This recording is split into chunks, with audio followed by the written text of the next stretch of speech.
All right, we're going to call this special commission meeting for Monday, May 11th, 2020. We are abiding by the governor's order and also the Attorney General's Open Public Meeting Act, OPMA, oh my goodness, guidelines. So this is to consider the adoption of a resolution approving application for the COVID-19 Phase 1 to Phase 2. Commissioners, you did receive one email from Carol Lindahl who supports the application. For Carol Lindahl? Was Ken, that must be for the Board of Health? Yes. Yes.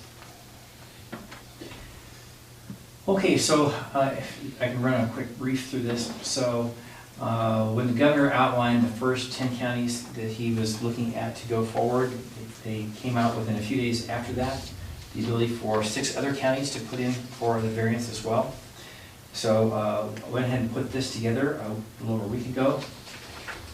So this would be our application for variance to go from Phase 1 to Phase 2. We went through the governor's criteria list point by point and answered all those questions. One place where we differ just a little bit is on page 4, case calculations for release. In the governor's initial package, they looked at no cases for 3 weeks. And what I've done here is I've gone in and looked at case numbers. And if you take our case numbers for our population of the county, and I broke it down, we are at 0.38 cases per day for the whole outbreak. If we take, and I just calculated this morning, we could put this in here. If I calculate the past 21 days, we are at 0.23 cases per day of new cases. So, I mean, really well below any kind of a statistical guideline of what we would need for response. We have plenty of response available for those numbers, even with the 2 cases that we had come in back to back. So, I mean, I can make that change if you would like. I can make it with the Board of Health too, or we can just leave it as is because it's still, I think, a strong case because it looks at the whole time period, and it's still we're only at 0.38 cases per day. But you're recommending, I think I would agree, to add that piece into this proposal? I think it was an important part of it. Because I'll do this at one sentence. It says, as of this date, whole last 21 days, make the calculation and use that as our hard number. Those calculations are from the CDC. That's how they... Right, CDC recommendation was to go to 0.77 cases. South Korea at their peak was like 1.77 cases per day, so we really are at a point where at even 0.38, 0.25, that's a quarter of a case a day, well within our capability of our own staff to handle anything that comes through that. So in addition to that, if we did happen to have a spike, we do have the ability to, within our own staff, to go up to 10 investigators, and then DOH has promised a strike team should we have a cluster that comes in. We can request the DOH strike team. We're perfectly positioned. Mm-hmm. Madam Chair, because of time, do you mind if I make a motion? Okay, Madam Chair, I move that we adopt the resolution approving the application for COVID-19 Phase 1 to Phase 2. I'd also like to make comments. I will second that motion. Okay. Discussion? Yeah, I just want to point out, I thank you for all the hard work. It's nice that we've been up in front of this thing. We're not in a perfect position to be able to get this done. We all know that, but at least by trying, we have a chance. For those that are out in the public, though, that have some concerns, I want them to know that the counties, even if this does get through and we get past, the counties do have the ability to make things more restrictive if necessary. As we go through the process, if we believe as a commission and Board of Health that there are issues or things that we would like to be stricter, if they give us the permission to go to Phase 2, we are allowed to implement those restrictions internally to help make sure everybody's kept protected. I know from our conversations, there isn't any commissioner here that just wants to blanketly open everything and put everybody at risk. We want to be smart about it, but we do want to get there. We want to get it open. We want to be able to bring these people back, their livelihood and their chances of surviving this financially.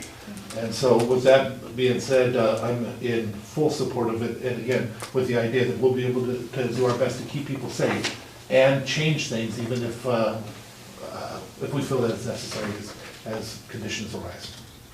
Yeah, I agree, and I appreciate your work on this, Dave, as well as Dr. Stein.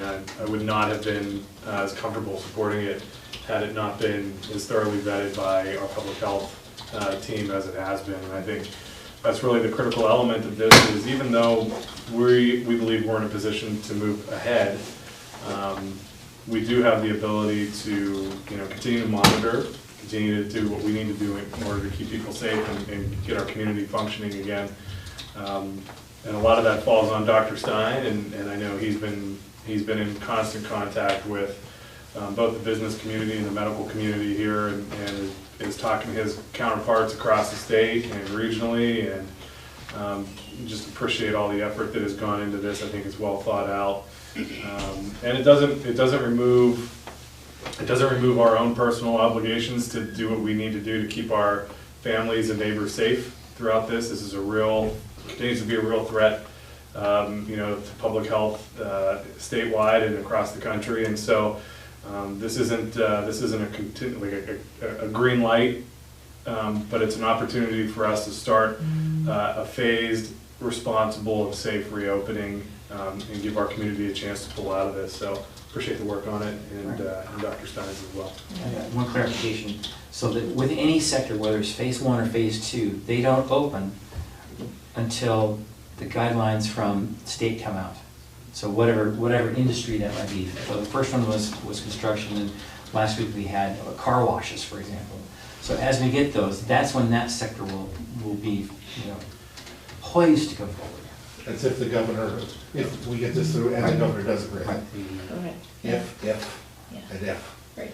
And I also, I'd just say too, I know you and Dr. Stein have been talking to leadership at DOH, talking to, Secretary Weisman, have been talking to Dr. Lofi, Admiral Bono, and just really appreciate you keeping those lines of communication open. I think that's just critical to this, and understanding what's working in other places, best practices to adopt here.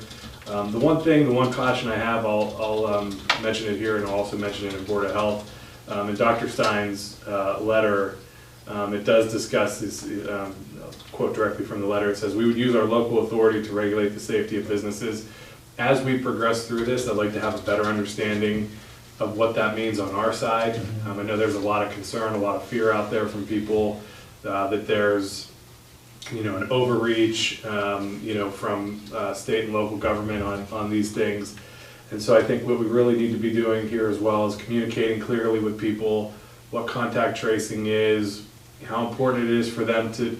The best way to avoid government regulation is to self-regulate, is to be responsible in your own place of business, to be responsible in your places of worship, to have to have those safety guidelines being adhered to is the best way to avoid not so much us, but state enforcement, which I think is a real legitimate concern for a lot of people. So as we kind of go through this process, again, completely supportive of this, but let's communicate clearly with the community what the expectations are, and show what the limitations on those authorities are from our side, so that people know that we're not going to be kicking down their door and coming in, and it doesn't work like that. Obviously, Commissioner, you got some of the same phone calls and stuff I did. I'm glad you brought that up, because, for anybody that is watching, that is not our intent. We are not going to be sending people to your home to force you to do anything. That's not what we do here at the county, and that's not what we're supporting. And I hope, I didn't listen, I watched part of the video afterwards. I hope that's not what the governor was saying. I really would doubt that it was. Well, I think there's some, in times like this, the governor, when I say he, the governor, has to speak to a broad audience. Yeah. And in terminology that's understandable by many people.